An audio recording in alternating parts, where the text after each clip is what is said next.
Uma medida, a meu ver, não só errada, pois desbalanceia todo o sistema de financiamento do sistema da rodovia, mas também em total contraciclo com as políticas europeias de mobilidade e transição climática, legisladas em diretivas que expressam claramente não só o princípio do utilizador-pagador, mas também o do poluidor-pagador para o tráfego de pesados, recomendando sempre a imposição de taxas de portagem com diferentes graus e níveis para incentivar os comportamentos corretos. A proteção das populações e da economia do interior fazem-se com agressivas políticas públicas de discriminação positiva ao nível fiscal e dos serviços públicos, bem como, o que aliás já sucede, de uma taxação de portagens mais favorável ou mesmo isenção para os utilizadores locais. A suposta abolição das portagens no âmbito das SCUTs é uma simples transferência de custo dos utilizadores para os contribuintes. É uma proposta inoportuna, porque nada aconselhava neste momento. É uma proposta inadequada, pois favorece o modo rodoviário versus o ferroviário, além de ser um verdadeiro desastre financeiro, não só para agora, mas sobretudo para as gerações futuras.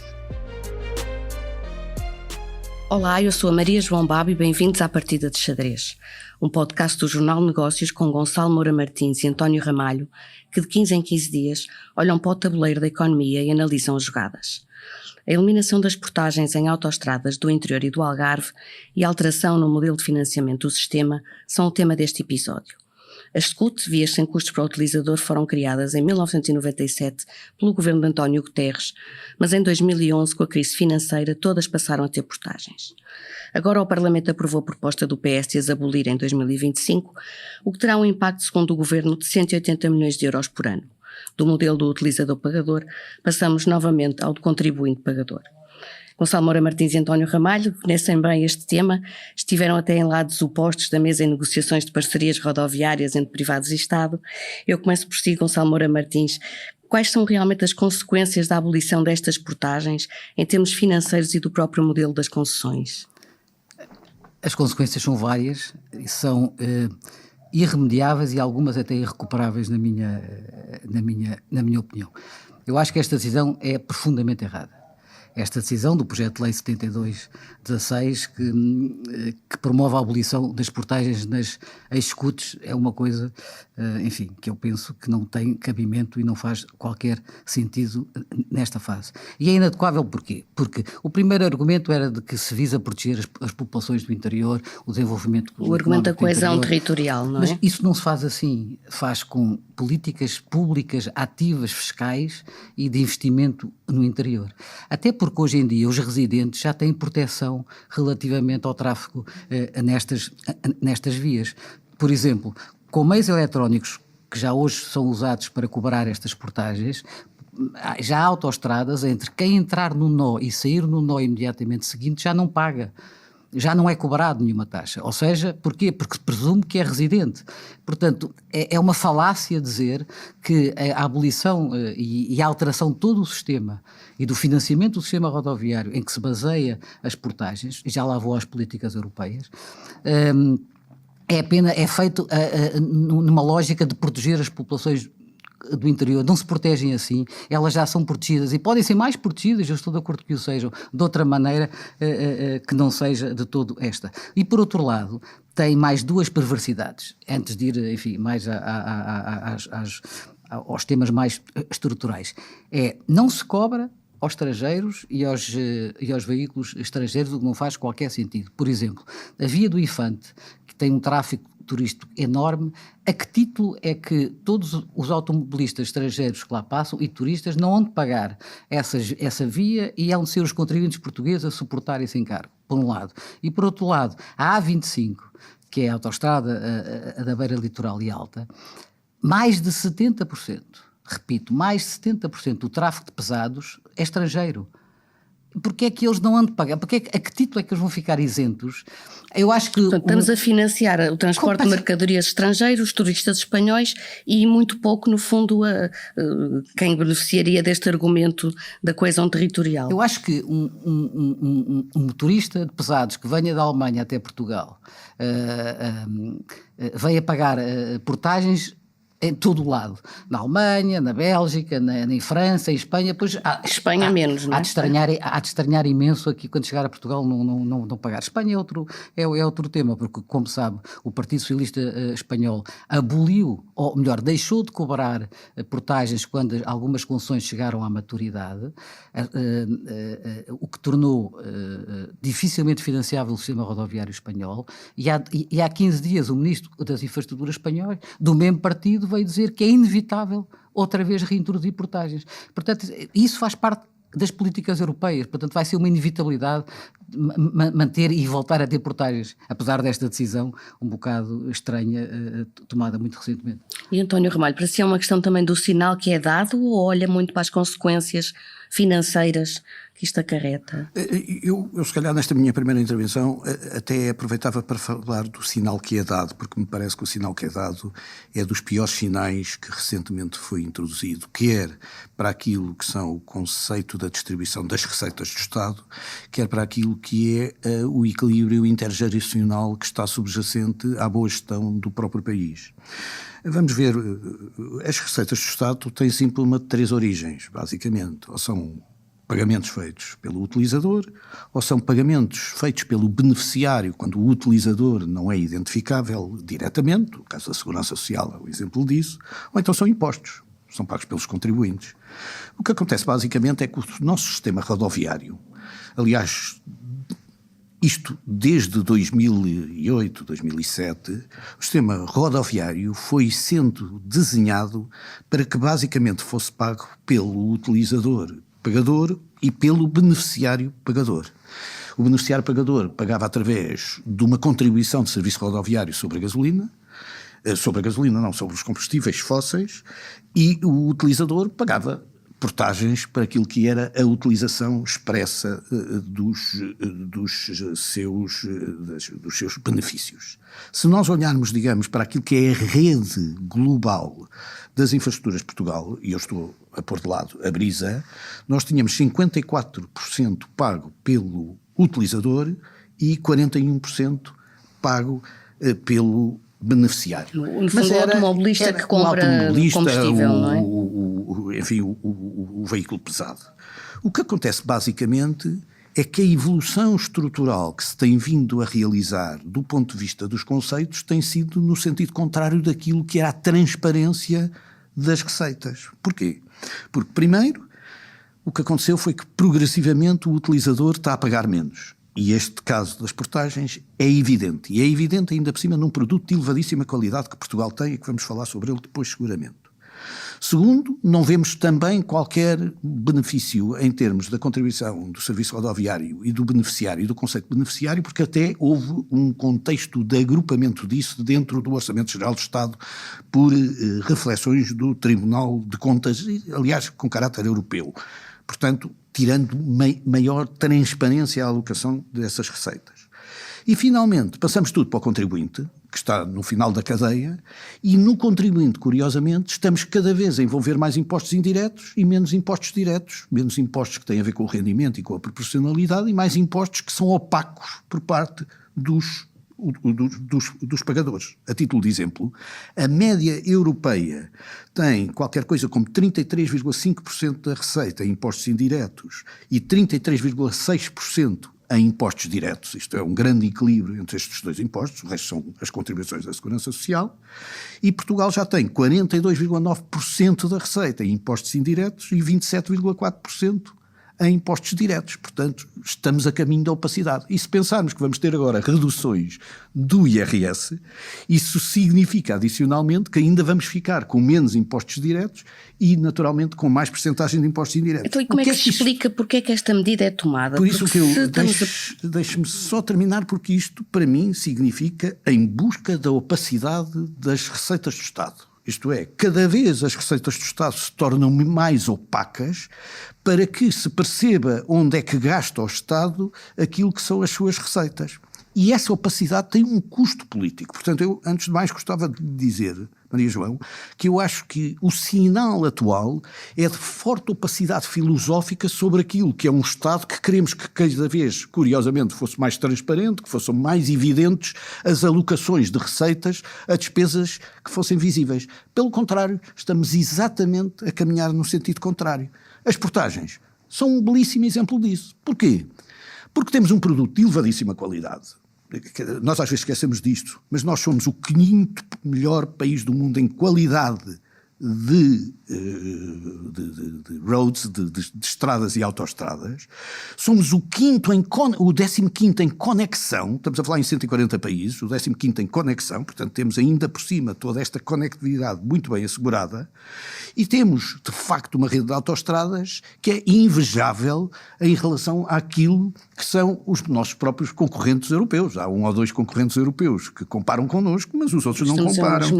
E tínhamos já rigorosamente quase tudo portajado, faltavam-nos 400 km de portagem, que são os residuais, portanto são as partes finais das autoestradas que não são portajadas, e ainda por cima tínhamos uma situação de privilégio que era, tínhamos 83% das nossas autoestradas a pagar portagem eletrónica, o que significava a liberdade de utilização da eletronização para então introduzir. E algumas são precisamente estas, não é? Não, naturalmente são estas todas. Temos 4.779 dispositivos neste momento nos nossos automóveis, portanto, mas significa... isso é que permite, António, mas um dos grandes benefícios da renegociação na qual os dois participámos foram 2 coisas muito importantes. Foi a introdução de portagens eletrónicas a um nível de avanço que não havia mais em nenhum país, foi absolutamente inovador, o que permite fazer uma discriminação diferenciada de cada toda a parte tecnológica que foi montada, de cada residente, etc. Portanto, por um lado, e por outro lado, ao trocar o pagamento à concessionária do resultado direto das portagens, ou seja, do produto das portagens, por uma disponibilidade, uma taxa de disponibilidade, uma renda de disponibilidade, fez com que o Estado pudesse atuar diretamente nas portagens, a seu belo prazer, sem ter que renegociar de cada vez que quer alterar o contrato de concessão, que isso é um ganho brutal. E daí que facilite também o fim destas portagens. A segunda questão que o António referiu aí muito bem, desta opacidade, é a necessidade que o Estado deve ter em ter subsistemas autossuficientes, do ponto de vista de financiamento. E é isso que a gente está a caminhar, está a perdê-los. Ou seja, o subsistema rodoviário era por si só suficiente, autossuficiente. A gente lê o relatório de contas do IP e percebe que o sistema rodoviário é financiado por 2 vias, pelas taxas de portagem e pela contribuição rodoviária. Nós vamos caminhar se vamos diminuir as portagens ou isentá-las ou acabar com elas. E, por outro lado, o número de carros elétricos que vai aumentar muito nos próximos anos, que vão deixar de pagar a taxa sobre os combustíveis fósseis, vai fazer com que o sistema que hoje é equilibrado, depois, dentro do próprio sistema, a gente pode dizer se pode ser mais ou menos equilibrado, se o pesado pode pagar mais. Mas o sistema de eletronização autorizaria todos os modelos. Podia ser feita essa separação. Quem viaja em hora de ponta paga mais do que aqueles que viajam à noite. Não. O que se quiser fazer, em vez de se manter a autossuficiência deste subsistema rodoviário, não, está-se a desequilibrá-lo, que é uma coisa que não se percebe e é totalmente contrária à política europeia e às diretivas europeias, à legislação europeia. Isso é que é perfeitamente difícil de perceber, além de criar um sentimento de injustiça neste momento e discriminação complicada, porque já há autarcas do Alentejo a dizer, desculpe lá, então porque é que o A6 paga? Porque é que a A6 não passa a ser isenta? Abre aqui um precedente para que outras regiões que não funcionam no modelo escuto, mas têm portagens... Eu nesta segunda intervenção só queria levantar, enfim, advogado uma vez, advogado a vida toda, é um problema jurídico que a gente tem, o António também que é um problema complicado, que é, não se alteram contratos administrativos por via legislativa. É constitucional, não é? Portanto, eles fazem uma lei que pode vir a ser aprovada agora em especialidade, enfim, quando ela sair, e ela não tem impacto direto no contrato de concessão do IP com o Estado, que foi criado em 2007 por 75 anos, portanto vai colidir com direitos e obrigações desta grande... Do contrato de concessão com o IP. Que é o IP e com as outras concessionárias. Está aqui um tema jurídico complicado que não vai evitar renegociações de todos estes contratos. Portanto, eu não vejo como é que isto entra em vigor em 2025. 2025 Mas isto, como é que, em termos das concessionárias privadas, no fundo elas continuarão a receber exatamente o que recebiam por via do serviço que prestam, não é? Tem sempre impacto. Disponibilidade. Tem sempre impacto, porque se deixar de pagar é mais usada, portanto tem um impacto na manutenção significativo. Não é? Portanto, e os custos de manutenção? São da concessionária. Mas recebe também do Estado ou da IP por esses custos? São não. Fixos. Por isso daí é que diz que isto é um imbróglio complicado. António Ramalho, isto, por exemplo, em termos financeiros em concreto, lá está, quanto menos portagens, mais tráfego as autoestradas podem ter, e já temos estado a assistir só com os descontos. Esta conta que o Governo faz dos 180 milhões de euros por ano pode ser um valor ainda maior. Bom, vamos por partes. Primeiro, isto vai contrário a todo o modelo de negociação que se introduziu a partir do ano 2000, aliás, pelos dois partidos, enfim, chamados do arco do poder, no sentido de reintroduzir as portagens onde elas não havia e no sentido de assegurar dessa forma que se conseguiria que fosse o utilizador a ser o grande responsável pelo pagamento dessa despesa. E, portanto, vamos ser sinceros, estamos a falar das despesas de construção e de concessão e de financiamento da própria autoestrada, porque elas estão a amortizar com o tempo e têm que ser pagas. Estamos a falar de despesas de manutenção regular e de operação regular e estamos a falar de despesas de grandes manutenções. Portanto, até nesse sentido, a alteração do padrão vai alterar, digamos assim, a própria distribuição intermodal e, portanto, vai ter seguramente mais custos e esses custos não estão identificados. O que é que acontece basicamente? É que os custos foram feitos numa base regular, dizendo assim.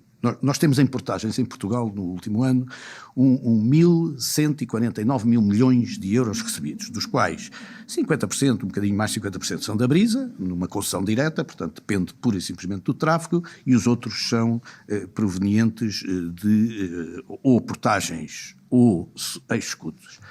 O valor que foi atribuído aqui varia entre os 157 milhões, segundo o Partido Socialista que apresentou a proposta, e os 180 milhões que o Governo antecipou. Eu peço desculpa, António, mas esses números são todos líquidos de custos. Líquidos As receitas perdidas são 264 milhões. 264. É dessa ordem de grandeza. Ok.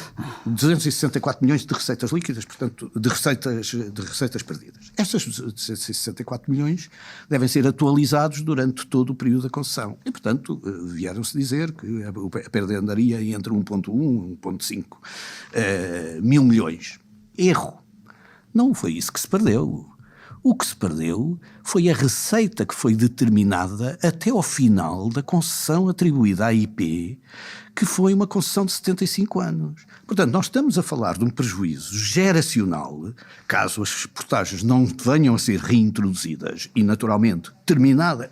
Uma coisa é nós alterarmos os preços das portagens, outra coisa é reduzirmos e pormos a zero, porque sabemos que uma coisa gratuita, uma vez gratuita, dificilmente volta a ser paga.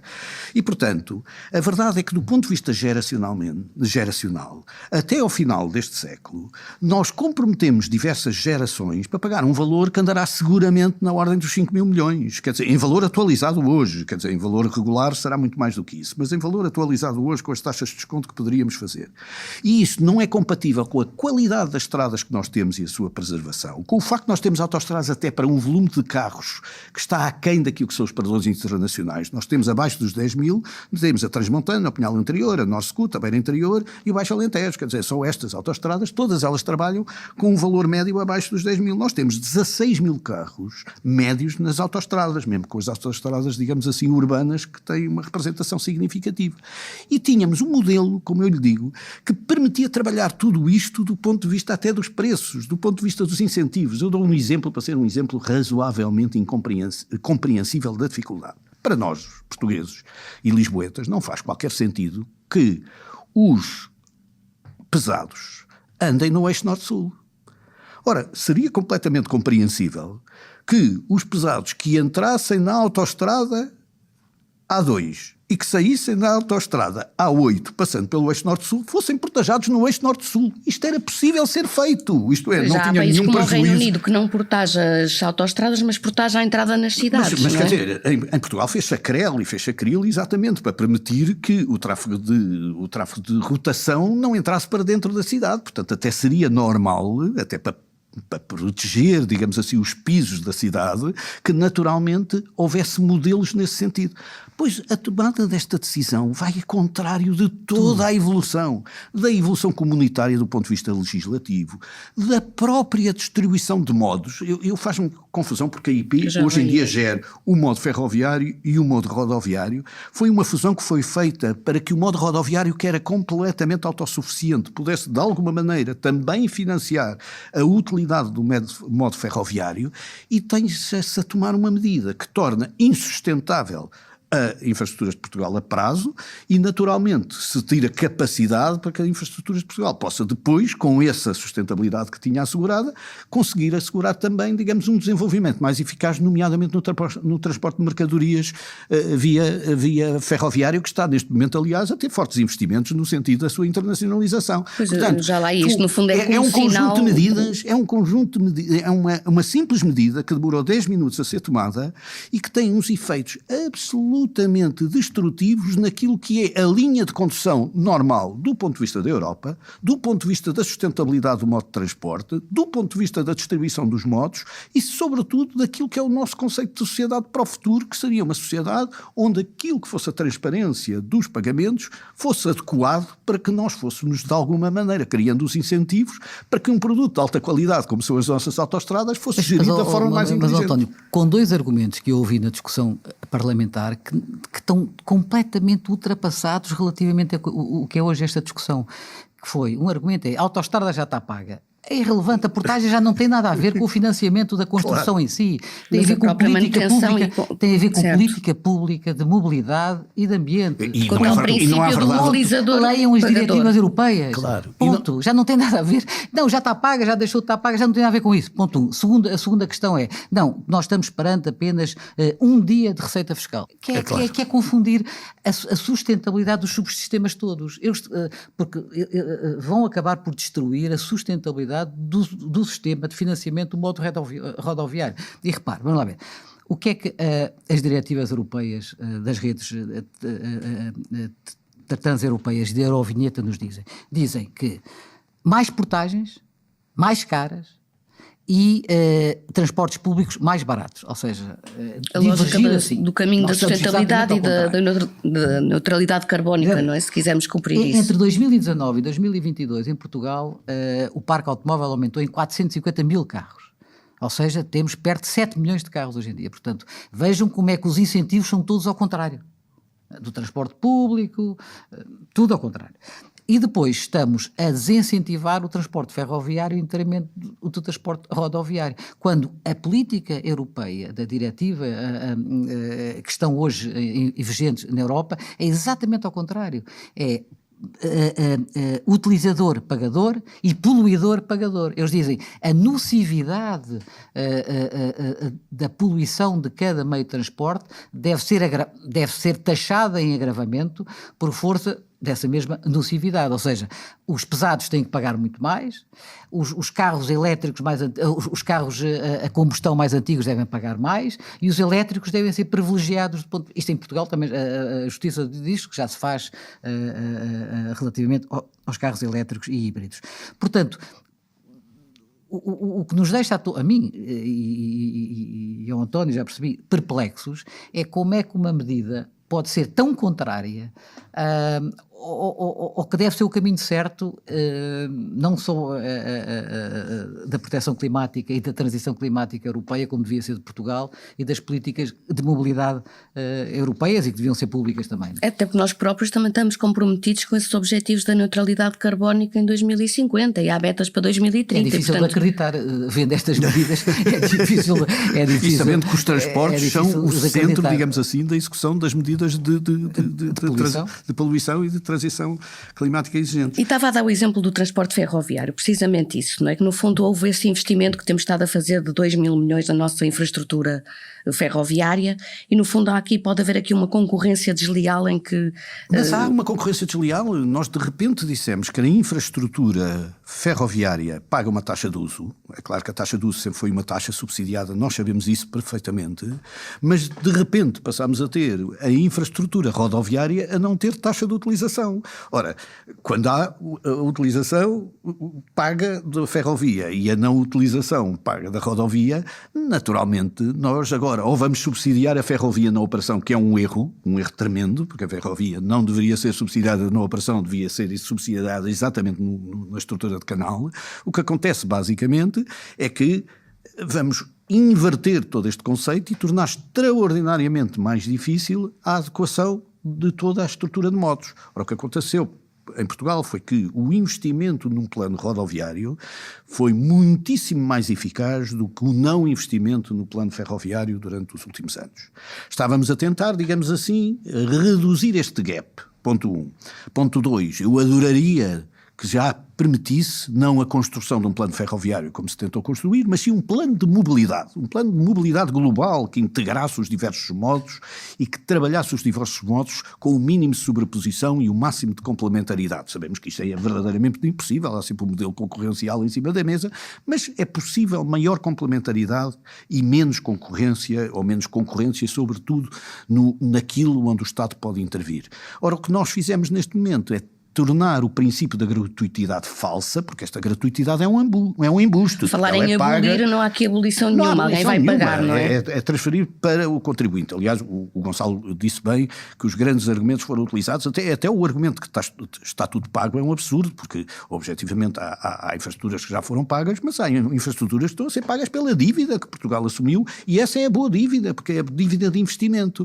E, portanto, o que acontece basicamente é que poderia acontecer que o investimento fosse mau, e que nós tivéssemos dito, bom, fizemos autoestradas e de facto as autoestradas servem para pouco. Mas não, todos nós reconhecemos que as autoestradas servem para muito. É verdade que podemos ter feito autoestradas um bocadinho para além das nossas capacidades enquanto país. Mas a verdade é que o fizemos e conseguimos, digamos assim, de repente, numa simples decisão, fazer aquilo que me parece o mais ridículo. Eu deixo-me dizer que há um exemplo, que aliás vou escrever um artigo sobre isso, ou já está escrito e já está entregue, que há um exemplo que torna isto tudo mais visível. É que, curiosamente, há um distrito em Portugal onde a AD não teve votos. Só teve deputados, não teve deputados eleitos. Que é o distrito de Porto Alegre, só tem 2 deputados, ficou com um deputado do Partido Socialista e um deputado do Chega. E, curiosamente, Porto Alegre é a única cidade capital de distrito que nunca na vida teve a ambição aparente de ter uma autoestrada. Portanto, todos os santos 23 mil pessoas que vivem em Porto Alegre vão ser chamados a pagar um imposto para suportar uma infraestrutura que eles próprios não podem beneficiar todos diretamente. Os portugueses que não têm carro, exatamente, não é? curiosamente votada pelos 2 partidos que têm representantes na Assembleia da República. Deixa-me dizer porque é uma parte gaga bocadinho desta história. Mas, e como é que é possível, por exemplo, defender o modo ferroviário, ou incentivar o modo ferroviário, que com esta decisão o que nós estamos a dizer é assim, um comboio, um operador privado de mercadorias ferroviário tem que pagar espaço canal. Cada vez que usa a via férrea tem que pagar um espaço canal ao Estado e ao IP. E alguém que usa um caminhão de transporte que pode levar a mesma mercadoria, usa a autoestrada e não paga nada. E já leva menos mercadoria e polui muito mais. Exato. Maria João, onde é que isto faz sentido? Eles até podiam fazer uma coisa, eles até podiam fazer uma coisa que era isentar todos os residentes de pagar portagem, seja o que fosse. O sistema permite isso. Quer dizer, e eletronização fechar na escolha de quem vai beneficiar e ter feito também parte da decisão. Claro. E já agora recordar, por causa do transporte de mercadorias, que 24,7% dos quilómetros percorridos por tonelada em Portugal esta percentagem é de veículos de matrícula estrangeira. Isto é, em termos de quilómetros percorridos pela rodovia pesada, estamos agora a falar de veículos pesados, obviamente, já é uma percentagem muito relevante, como aliás o Gonçalo referiu na A25, não precisamos, porque todos os portugueses percebem que a A22 durante o verão tem seguramente tanto carro espanhol como carro português, ou muito carro espanhol, seguramente uma percentagem muito elevada. O que aumenta essa injustiça, essa percepção de injustiça. Nem é injustiça, porque injustiça era cobrarmos de forma diferente. É não utilizarmos a inteligência e trazermos um benefício para terceiros que, no fundo, estão a beneficiar. Repare bem, neste momento, no Algarve, há pessoas a pensar na taxa turística. Mas que incompatibilidade de incentivos são estes? Então, por um lado, vamos permitir que entrem pela A22 sem pagar nada e que, entretanto, depois tenham que pagar, digamos assim, por dormir numa terra portuguesa. Bom, vão entrar e sair, se calhar porque é mais barato vir e ir ao Mar Shopping e voltar para casa sem pernoitar em Portugal. Muito sinceramente, vejo os incentivos todos ao contrário. Porque há uma percentagem já com algum significado de carros com matrícula portuguesa que são carros de aluguer e que são utilizados pelos estrangeiros e que esses também vão deixar de pagar portagens. Portanto, é uma coisa surrealista. Há bocado estava a falar do caso espanhol, Gonçalo Moura Martins, que no fundo, quer dizer, estava obrigado pelo PRR a introduzir portagens este ano, acabou por adiar a medida, mas mesmo assim acho que o projeto que eles tinham era de quase cobrar portagens simbólicas, de 1 cêntimo por quilómetro. Mas estão a mudar de ideias. Mas estão a mudar de ideias. A realidade às vezes entra pela nossa casa adentro com grande velocidade. Não só por uma obrigação. Não é. As diretivas europeias recomendam fortemente a aplicação de portagens que sejam caras e que sejam discriminativas ou discriminatórias relativamente aos grandes poluidores. Mas não têm capacidade de impor. Isso está na política de cada Estado. O que exigem às vezes a União Europeia é, como contrapartida de algo que vai dar, então tens que fazer isto. Muito bem. Mas o que aconteceu em Espanha é o caso mais anacrónico, foi como muitas concessões chegaram à maturidade, como as portuguesas qualquer dia começam a chegar, e eles resolveram deixar de cobrar. Em vez de manterem a política de cobrança das portagens, que é uma coisa muito importante, para manter o sistema financiado, não, deixaram de cobrar. Então existe um conjunto muito significativo de autoestradas em Espanha que deixaram de cobrar portagens, o que torna impossível voltar a pô-las, porque quando passar a zero já ninguém entende que voltam a ser. Então eu vou pagar, eu deixei de pagar e agora a mesma estrada. Só com uma grande crise financeira em cima outra vez. Repare que em Portugal isto não aconteceria porque a concessão, quando acaba a concessão, passa para a concessão genérica da IP. E portanto essa concessão era uma concessão de 75 anos, que aliás foi autorizada, é uma concessão difícil de ser autorizada, foi autorizada, existe e portanto era um benefício. E as nossas gerações, os meus netos, os meus bisnetos, têm direito a essa receita e a esse equilíbrio desse subsistema, como disse o Gonçalo. Mas em Espanha o que aconteceu, António, é que as estradas começaram rapidamente a degradar-se, porque deixou de haver financiamento. E deixou de haver responsáveis pela sua própria manutenção, porque a estrutura central do Estado não tem capacidade para correr a tantos quilómetros de estradas. Mas aqui em Portugal a IP teria. Peço desculpa de fazer agora a promoção de uma empresa que geria. A IP tem seguramente toda essa capacidade, se lhe der o dinheiro. Claro, porque claro. Com estas duas realidades que vão acontecer, ou seja, a diminuição das taxas, das receitas de portagens e a diminuição da contribuição sobre os produtos petrolíferos por causa de haver uma cota cada vez maior e crescente de carros elétricos, ela vai ter que começar a ser subsidiada pelo Orçamento Geral do Estado, o que já não era. E estava agora a falar da questão dos prazos de concessão estarem a chegar ao fim, e no caso desta SCUT começam a chegar ao fim entre 2029 e 32. E há mais vias também a chegar ao fim deste prazo.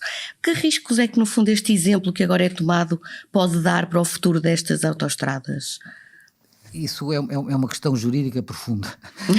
É uma questão jurídica profunda, mas interessante. Porque o que acontece é o seguinte: o que está previsto na lei e nos contratos de concessão é que existe a entrega do ativo. A estrada é do Estado, é um bem público, sempre foi, está a ser gerida pelo privado. E depois, ao abrigo deste contrato de concessão de 75, o Estado, o IP, em nome do Estado, tem o direito de continuar a cobrar as portagens. O que eu acho é que seria muito mais efetivo é que o que fosse entregue ao Estado não fosse não só o ativo, mas as ações das cidades concessionárias, porque isso permitiria no futuro o Estado ou antecipar receitas, voltando a pôr aquele ativo sob concessão a um terceiro vendendo as ações, como já foi feita com a ANA e com outros, e com a IGF e com outros casos, e portanto seria uma maneira muito mais eficaz, mesmo que as ações da sociedade revertessem para o IP, a estrutura que lá está, as pessoas que lá estão, os meios de manutenção, tudo isso ficavam já organizados e a funcionar como hoje estão, de uma forma que é consensualmente eficaz, muito eficaz. Temos que fazer um programa sobre este aspecto. António Ramalho, ia-lhe só fazer aqui também uma pergunta, se o surpreendeu que, no fundo, a proposta de abolição destas portagens tenha vindo do mesmo partido que queria usar essas receitas para financiar, no fundo, excedente, não é? De financiar, por exemplo, a alta velocidade e até financiar a segurança social. O que me surpreendeu foi não ter havido um debate sério sobre este assunto, porque, enfim, tem havido uma discussão sobre a redução das portagens na base da coesão territorial. A coesão territorial é um assunto que preocupa toda a gente, não sei se, como é óbvio, seria outro assunto saber até que ponto é que as autoestradas são ou não são um instrumento adequado para este tipo de preocupações. Eu partilho muito da ideia que são políticas ativas, como disse o Gonçalo, que asseguram essas realidades e não movimentos ponta a ponta. Aliás, o melhor exemplo para isso é...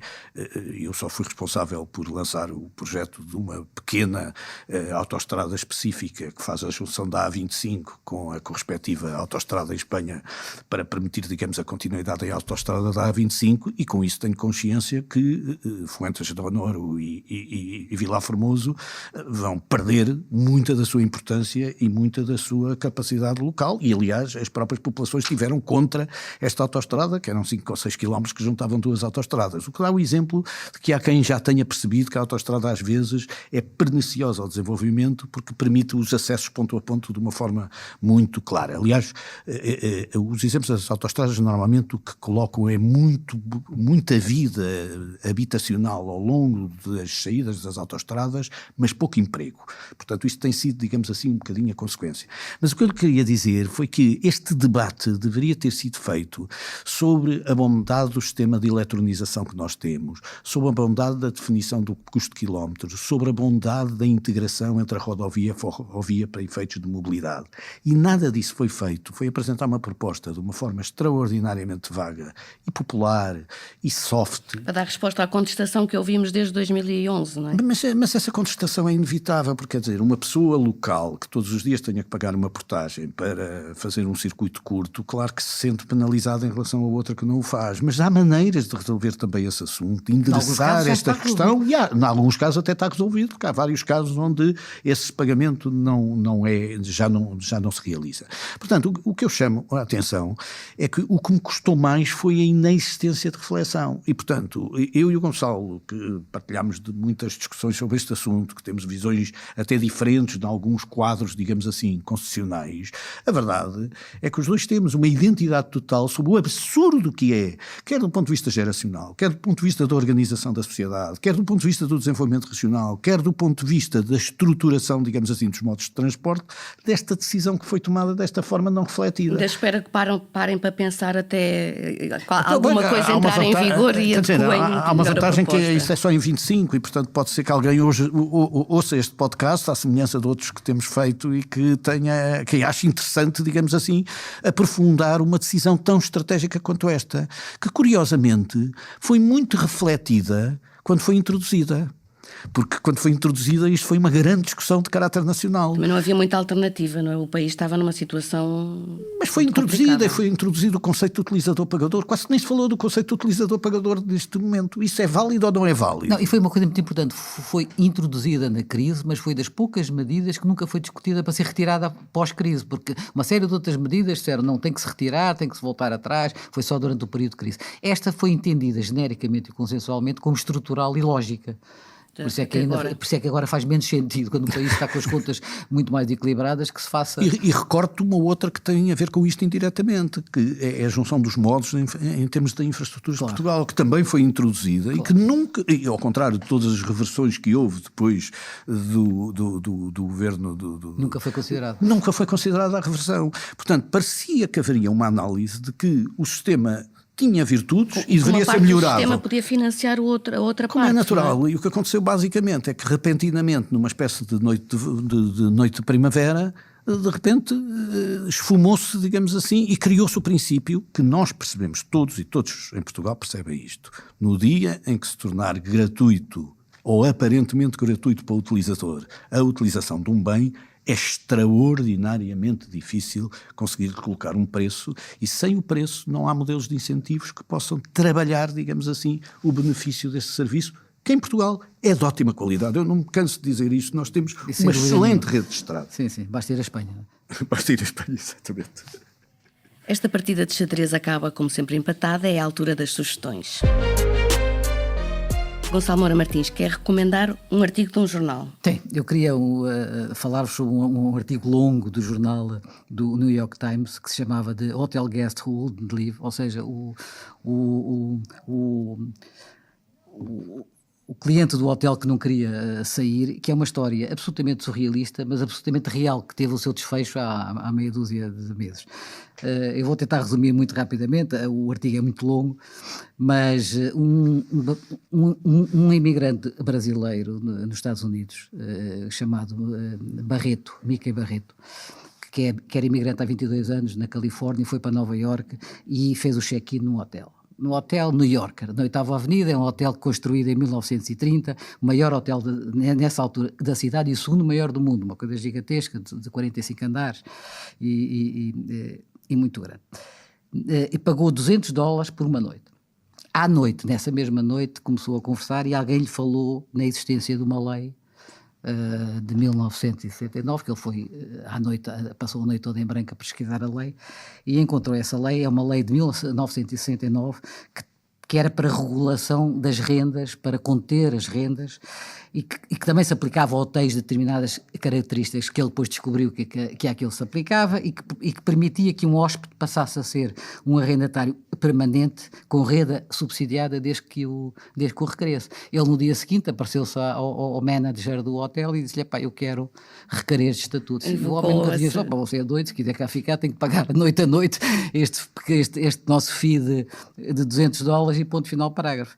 Ele foi a um tribunal de turno em Manhattan, apresentou o seu caso, autorrepresentou-se, e ele autorrepresentou-se em todos os N processos que desta situação decorreram, e o juiz, que não conhecia a lei, que achou tudo muito estranho, etc., acabou por lhe dar razão, e sim senhora, disse: "Você pode lá ficar como hóspede."